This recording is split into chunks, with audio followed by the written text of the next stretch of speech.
Hey, this is Dallas Witt with Critical Hit Pest Management, and today we're going to play a little game called Move That Fridge. Let's see what's behind it.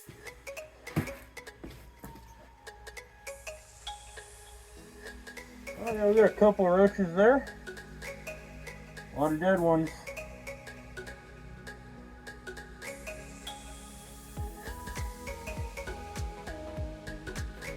Cockroaches love to get behind this cardboard.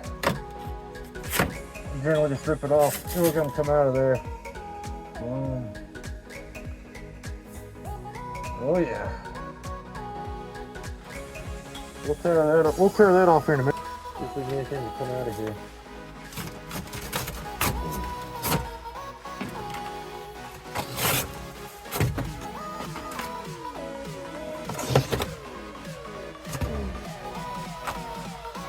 Fecal matter. That's all fecal matter. All that roach fecal matter. There you go. They love to hide behind the refrigerator. Lurk and try to do something.